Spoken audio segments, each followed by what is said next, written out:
Hermanos, buen día. Hoy comenzamos esta serie de 12 predicaciones acerca de la familia. Antes de comenzar quisiera orar, quisiera pedirles que inclinando nuestros rostros y cerrando nuestros ojos podamos pedir a Dios que nos acompañe en esta meditación. Padre, en el nombre de Jesús te pedimos que nos lleves con toda calma, con toda quietud, con toda sabiduría para poder meditar el día de hoy en este maravilloso tema que es la iglesia como una familia. Te pedimos que seas el que nos conduzcas, toque el corazón de todo aquel que no te conoce y perfora el corazón como espada de doble filo de aquel que no comprende ni hace tu voluntad, siendo creyente. En el nombre de Jesús, amén. La iglesia como una familia. La Biblia nos invita a estudiar a la iglesia como una familia en cuanto a su pertenencia. Y nos invita a estudiar a la iglesia en cuanto a su funcionalidad como un cuerpo que veremos el próximo domingo. Pero hoy meditaremos acerca de la iglesia como una familia. Y hay dos versículos que quiero tocar para que quede bien claro el por qué la iglesia es considerada para efectos de estudiar su pertenencia de cada uno de los miembros como una familia. Efesios 2:19, los invito para ver cómo dice. Efesios capítulo 2, versículo 19. Dice así: así que ya no sois extranjeros ni advenedizos, sino, fíjate, conciudadanos de los santos, y nos da esa categoría, y miembros de la familia de Dios. Vea qué maravilloso es el Señor. Nos dice que somos miembros de la familia de Dios, pero no todos. Es difícil entender que en el mundo hay criaturas de Dios, pero otros somos hijos de Dios y miembros de la familia de Dios. Pero Efesios 2:9 claramente nos dice que hay una familia y es la familia de Dios y que nosotros somos, los creyentes, miembros de la familia de Dios. Y en Gálatas, un libro antes, podemos encontrar en el capítulo 6, versículo 10, que también encontramos esta maravillosa, déjame encontrar la palabra, este ejemplo para hacernos comprender qué importante es ser parte de algo, de una familia. Y aunque nos invita aquí a tener el privilegio de ayudar primero a los de la familia, nos hace comprender que hay una familia. Dice el versículo 10 del capítulo 6 de Gálatas: así que, según tengamos oportunidad, hagamos bien a todos y mayormente a los de la familia de la fe. O sea que hay una familia especial y esa es la familia de Dios. La iglesia es el pueblo de Dios en la tierra y en el cielo. Algo que llamamos la iglesia universal, y la iglesia local es la parte de la familia universal en la tierra en donde adoramos, somos edificados y servimos. Lo voy a repetir porque es bien importante. La iglesia es el pueblo de Dios en la tierra y en los cielos, algo que llamamos la iglesia universal. Y la iglesia local es la parte de la familia universal en donde adoramos, en donde somos edificados y donde servimos y predicamos el evangelio de Dios. Pero bueno, preparando el sermón me puse a investigar algunas de las características por las cuales Dios usa a bien en la Escritura el usar a una familia para comprender el sentido de pertenencia de los cristianos. Y encontré alguna definición interesante. Dice que una familia es un grupo de personas formado por una pareja normalmente unida por lazos legales o religiosos, que convive y que tiene un proyecto en común, y cuando sus hijos lo tienen, crecen y se desenvuelven. Ahora bien, encontramos en la Escritura algo maravilloso. La iglesia también es un grupo de personas. Es un grupo de personas que son unidas no por lazos legales o por lazos religiosos. Somos unidos por el amor de Dios. Esto es, aquellos que hemos sido transformados por una relación personal con Dios a través de Jesucristo. Esto es, aquellos que un día entregamos nuestra vida a Él, confesando nuestros pecados, arrepintiéndoles, recibiendo nuestro corazón, y nos hizo y pasamos a formar parte de la familia de Dios. Y esto es un proceso que viene de atrás. Podemos encontrar en el libro de Hechos de los Apóstoles, capítulo 2, versículo 47, cómo el Señor es el que añade a su iglesia a los que han de ser salvos. Hechos capítulo 2, versículo 47. Hechos capítulo 2, versículo 47. Dice la Escritura de la siguiente manera. Dice la palabra del Señor así: alabando a Dios y teniendo a favor con todo el pueblo, fíjate, el Señor añadía cada día a la iglesia, a la familia de Él, a los que habían de ser salvos. Esto es algo que llamamos pertenencia. Pertenencia. Y cuando comprendes que solo a través de una relación personal con Cristo puedes formar parte de la familia de Dios, entiendes lo que significa pertenencia. Tú puedes decir, pertenezco a esta iglesia, pertenezco a esta iglesia, pero si no has tenido una relación personal con Cristo, si Cristo Jesús no ha cambiado tu vida, te ha perdonado, te ha dado una nueva vida, entonces no perteneces a la familia de Dios. Puedes asistir, puedes participar, puedes hacer muchas cosas, pero no perteneces a la familia de Dios. ¿Has oído el dicho que dice, ni todos los que están son, ni todos los que son están? Es más, yo siempre uso el ejemplo que en la familia de la iglesia es como un lugar donde se juntan un grupo de ovejas, de pequeños bebés ovejas, algunos chivos y algunos lobos vestidos con piel de oveja. Ni todos los que son están, ni todos los que están son.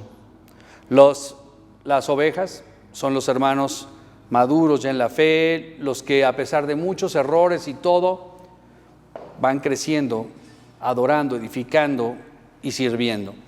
Hay otros, los pequeños en la fe, los corderos, aquellos que necesitan el amor, la paciencia de la iglesia y que a pesar de todos los errores y de su falta de fe, que es pequeña todavía, son del Señor porque han sido perdonados, limpiados, restaurados, levantados.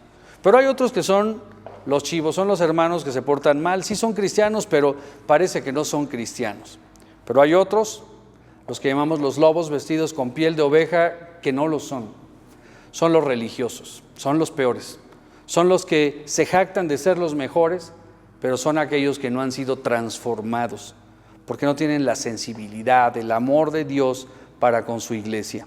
Y son aquellos que son los que más a veces sirven, los que más están, los más cumplidos, pero nunca han sido transformados. A esto es lo que llamamos pertenencia. En segundo lugar, en cuanto a la familia, encontré una definición.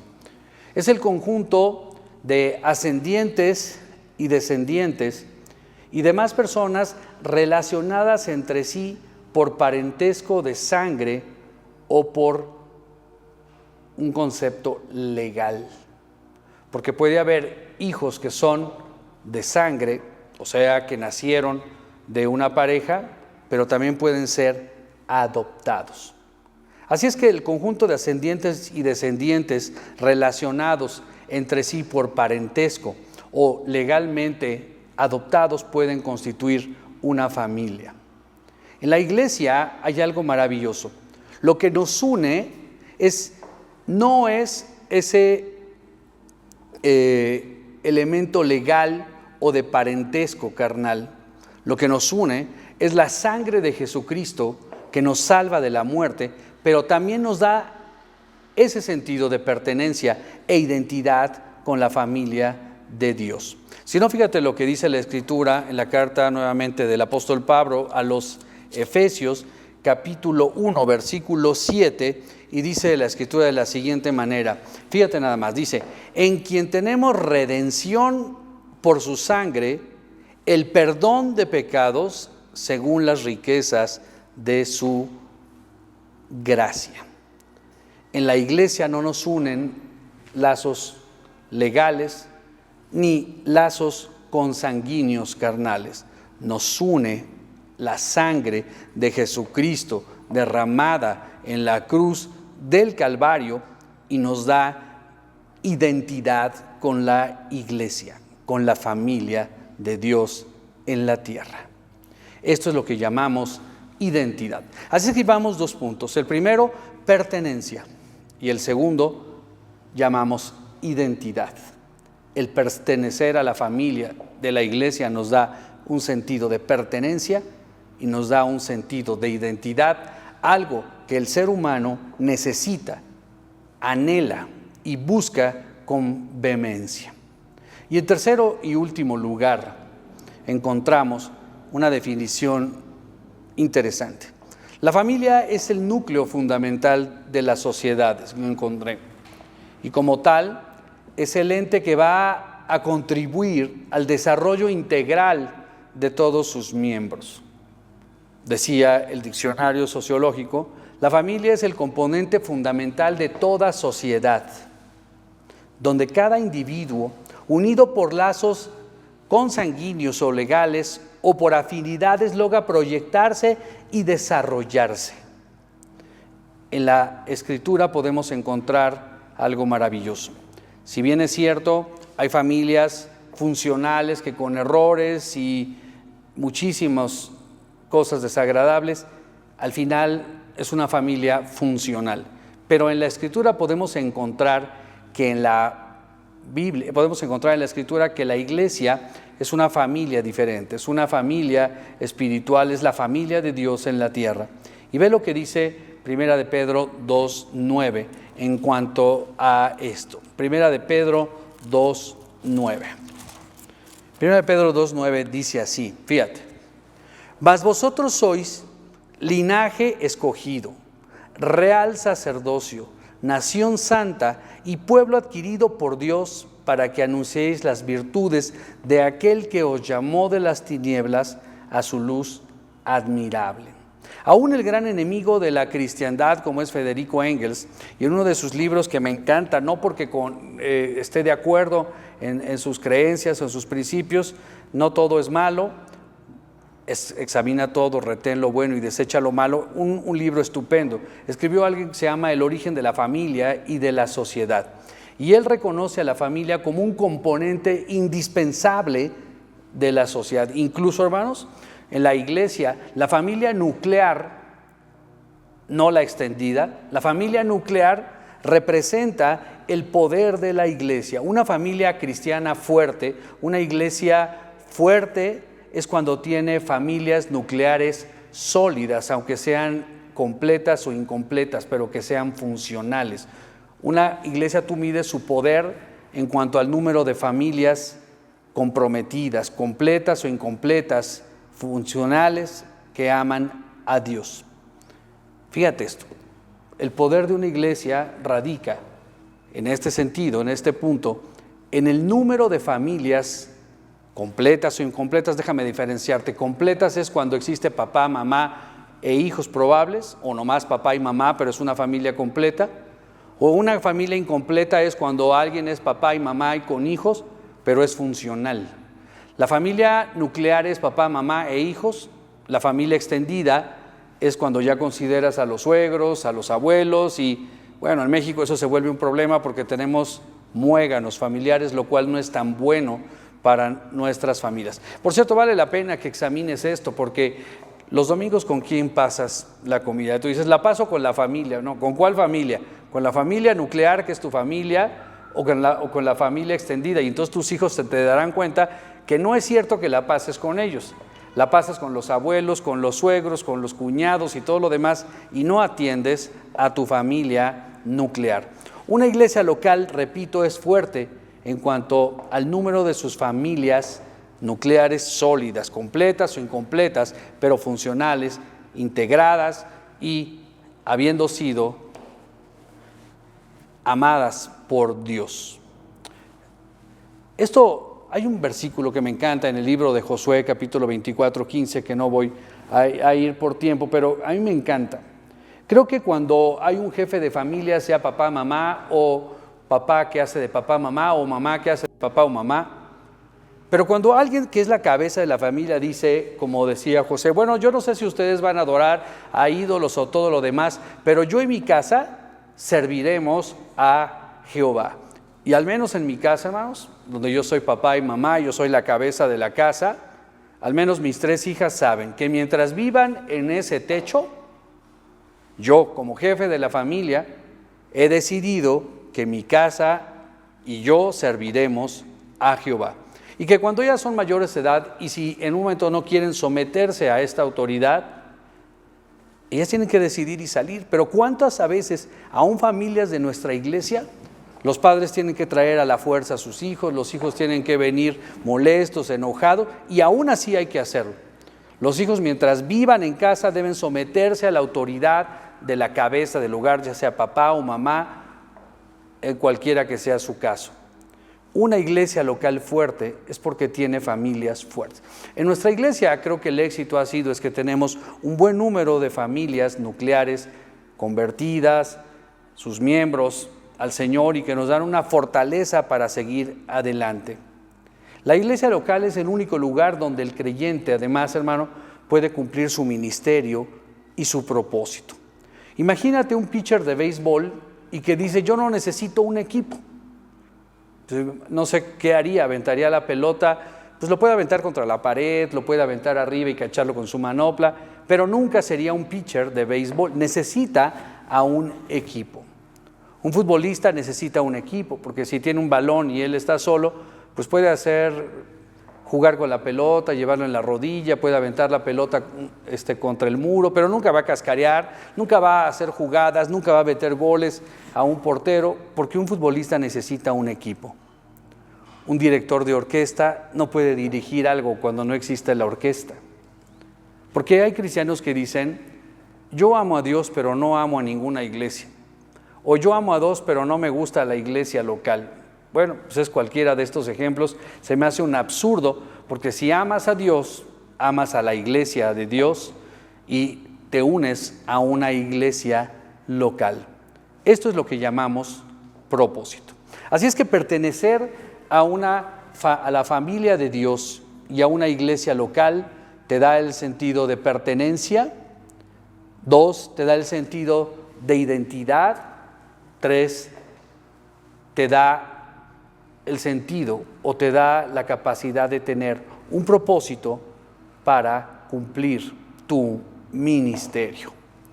La iglesia local es donde adoramos a Dios, donde somos edificados y donde servimos y cumplimos nuestro ministerio para llevar el evangelio primeramente a los de casa y luego a los de afuera. Y quiero terminar con esta conclusión que es interesante. La familia de la iglesia para mí es maravillosa. Y a veces en las iglesias hay conflicto de qué es primero.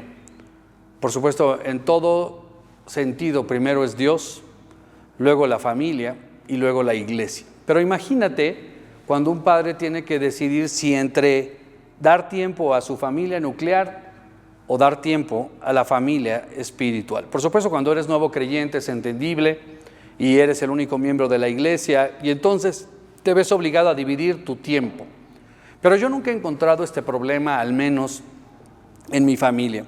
Conociendo al Señor Jesús desde temprana edad, le entregué mi vida a muy joven edad, habiendo cometido como todos errores, equivocaciones y diversas circunstancias en la vida que todo el mundo conoce, y el que quiera conocer mi vida le invito que un día me invite a un café y nos podemos sentar a platicar y lo comparto con mucho gozo.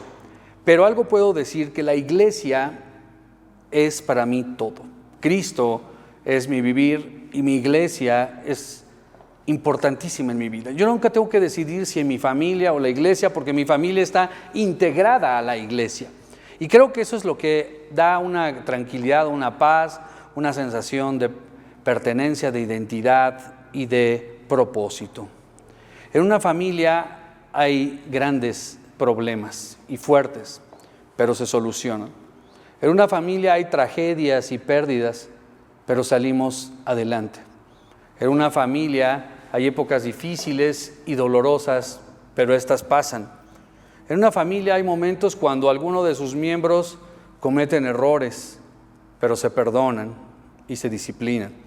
En una familia hay momentos cuando los hijos buscan formar una nueva familia, y tienen que salir pero hay alegría y tristeza. No sé si has visto la foto cuando te casaste. Al menos en casa las fotos de mi madre revelan algo. Cuando alguien pasa y le dicen, oye, tus 4 hijos tienen una cara de muerte en su boda, pues es que estaban tristes. Pues sí, estaban tristes por dejar la casa familiar y a la vez estaban contentos por emprender una nueva aventura. Esto es algo así como cuando sales de la secundaria o de la prepa con ir la ilusión a la universidad. Estás triste porque estás dejando grandes amigos, grandes historias, pero estás feliz porque estás empezando un nuevo proyecto, una nueva aventura.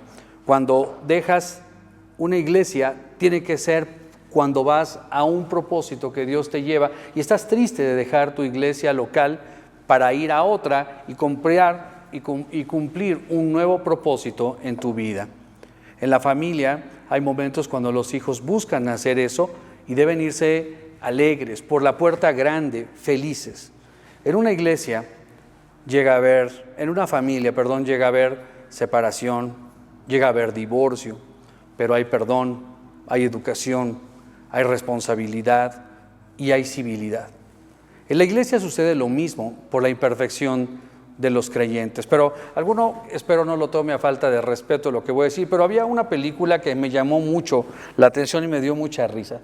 Si me equivoco me corrigen, es una película que se llamaba Lilo y Stitch.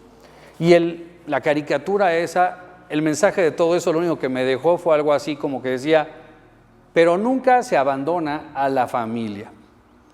Y créeme que es esto, creo que solamente, como dice la Escritura, cuando se ha perdido el afecto natural, alguien abandona a su familia. Por eso el Señor usa nomás a la familia para sentido de pertenencia, no en cuanto a su funcionalidad. No podemos dejar nuestra familia, nadie abandona a su familia. Al menos mi iglesia, ustedes son mi familia en los 6 lugares, independientemente de los errores, de las pérdidas, de los momentos difíciles y alegres que hemos transcurrido a través de ya muchos años. Mi familia es mi iglesia. Mi familia nuclear se acabará, pero la iglesia del Señor permanecerá hasta la eternidad. Y una muestra de esto es muy interesante, hermanos, es que muchos a veces de los hermanos que tenemos son amados y cuidados por la familia espiritual, cuando la familia nuclear o la familia extendida ni siquiera cuida de ellos. La familia carnal acabará, pero la familia espiritual, que es la iglesia en la tierra y en el cielo, permanecerá. Y yo quiero hacer una invitación en esta mañana para ti que eres miembro de esta iglesia. Dios te salvó y te dio vida eterna en Cristo Jesús y pasaste a formar parte de la familia de Dios, y tú decidiste integrarte a esta familia local para adorar, para ser edificado y para servir y predicar el Evangelio. Déjame decirte algo, con todo este periodo de crisis y con todo este periodo de salud y económico, creo que todo lo que hay atrás puede ser olvidado por la situación inédita de lo que está sucediendo, y además, como mencioné, porque Dios es un Dios de oportunidades. Yo te invito a ti, miembro de esta iglesia local, y lo vamos a hacer a través de estas 12 meditaciones, cuando te llegue digitalmente una invitación para renovar tu adhesión, tu compromiso con esta iglesia. Si lo haces, es porque estás seguro que es el lugar, es la familia local a donde Dios te trajo, y no fue chiripada, no fue la cigüeña que pasó y te aventó por aquí. No. Hay circunstancias especiales. Yo mismo a veces digo, ¿por qué Dios me trajo a esta iglesia? Me hubiera gustado a lo mejor acá o acá, pero aquí es donde Dios me trajo y soy feliz y adoro a esta familia. Una familia donde no hay distinciones de código postal, económico, raza y clase diferente, porque somos familia. Si eres creyente, te invito a que te comprometas, te invito a que renueves este pacto con esta iglesia local para adorar, para ser edificado y para servir e ir y predicar el Evangelio de Jesús. Estamos empezando con cosas muy nuevas y cosas hermosas en nuestra iglesia. Esta semana estamos empezando a caminar en este proyecto nuevo de digitalización, de tecnología, web, redes y todo lo demás, y todos estos sermones tendrán un sentido evangelístico. Y estamos a punto de cerrar ya un medio digital para que tú simplemente con reenviar los mensajes, comentar, platicar con el testimonio ahora a través de la distancia. Si una persona se interesa acerca de Jesús, lo vamos a recibir en nuestra web, en nuestras redes, se va a canalizar al Ministerio de Evangelismo y alguien va a contactar a esa persona. Pero el verdadero evangelismo es, y siempre lo he sostenido, cuando con tu vida alguien puede conocer a Cristo. Pero quiero terminar en esta mañana con una invitación para ti que eres amigo, que estás viendo este sermón, que alguien te reenvió, que no sabes ni cómo llegó, que estás pasando por momentos difíciles como todos en esta crisis. Tal vez has perdido tu trabajo, tal vez tus ingresos han sido disminuidos, tal vez has perdido a un ser querido, tu hijo, tu padre, tu abuelo, tu madre, y te sientes solo, abandonado, te sientes triste, sientes el común denominador que todo mundo siente, incertidumbre. O tal vez piensas por la edad, y si me muero, ¿qué va a pasar? Nadie sabe quién va a contagiarse o no. Yo te quiero invitar a meditar en esto. Fíjate, Dios no estaba solo, ni necesitaba una familia, pero Dios es amor. Y Dios quiere que todo mundo sea salvo y Dios quiere que todo mundo sea parte de su familia espiritual. Dios quiere que nadie sea huérfano espiritual. Y si tú no eres parte de la familia de Dios, eres un huérfano espiritual. No importa qué tan bueno o malo seas, si tú no has entregado tu vida a Jesús, si no has tenido una relación personal con Él, eres un huérfano espiritual. Y vivirás ansioso, vivirás preocupado, vivirás lo más triste, con un profundo vacío en tu corazón. Y lo peor, sin un sentido de propósito en tu vida, sin identidad, sin pertenencia y sin propósito. Pero yo quiero darte en esta mañana una buena noticia. Quiero decirte que Dios te ama. Te ama tanto que no lo podemos comprender. Hoy en día, ¿quién espera que alguien te ame sin nada a cambio? Pues la Biblia declara que Dios te ama. Pero también la Biblia dice, porque Dios es justo, que eres pecador. Y alguien podría preguntarse, pero bueno, yo no le he hecho nada malo a nadie. Yo no robo, yo no mato, yo no termino tirado alcohólico ahí, yo no golpeo a mi familia, yo trabajo, yo busco hacer lo mejor que se pueda. Pero la Biblia es claro con respecto a qué es ser pecador. Ser pecador es no vivir conforme al propósito de Dios para tu vida. Y el propósito de Dios para tu vida es que tengas una relación personal con Él a través de Jesucristo y que vivas conforme a sus propósitos. Te quiero decir también que además de que Dios te ama y que eres pecador, aunque suene fuerte, la tercera noticia o el tercer punto maravilloso es que alguien ya pagó por ese pecado, por ese error en tu vida. Dios murió en la cruz del Calvario, derramando su preciosa sangre por ti y por mí como una paga sustitutoria de tu pecado. Lo único que tienes que hacer, como yo lo hice un día, es arrepentirme y pedirle perdón de corazón, decirle: Dios, perdóname porque tal vez no hago cosas tan malas como otras, pero me siento vacío, me siento lejos de ti, no tengo un propósito en mi vida, ando como el viento para todos lados.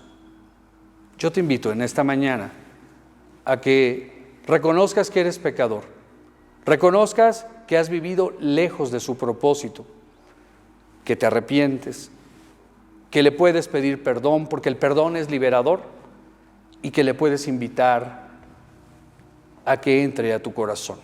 Y yo quiero cerrar en esta mañana con una oración muy sencilla. Y yo te invito, si eres alguien que no eres parte de la familia de Dios, eres huérfano espiritual, suena fuerte, pero eres huérfano, eres un abandonado espiritual y Dios quiere que seas parte de su familia. Dios, en esta mañana, al terminar, queremos terminar esta mañana, Señor, si somos creyentes, con un sentido de compromiso con nuestra iglesia local, de renovar, Señor, nuestra fidelidad, nuestra identidad, nuestra pertenencia, para adorarte, para ser edificado y para servirte, olvidando todo lo que no hicimos antes y pensando en todo lo que haremos de aquí en adelante. Pero de manera especial me quiero referir a ti que por primera vez escuchas este mensaje o que nunca has comprendido el verdadero evangelio de Jesús. Quiero decirte que si has comprendido todo lo que hemos dicho en esta mañana, hagas esta pequeña oración ahí en silencio. ¿Por qué no le dices ahí con tus ojos cerrados, con tu mente puesta en blanco totalmente? Puedes decirle: Dios, al menos quiero creer que me amas. Al menos eso quiero creer. No he encontrado amor en nadie suficiente para que me llene. Quiero al menos creer que hay alguien que me ama. También dile: reconozco que soy pecador porque hay un terrible vacío en mi vida y no tengo un propósito claro para mí ni para mi familia, a pesar de todas las cosas materiales buenas que tengo.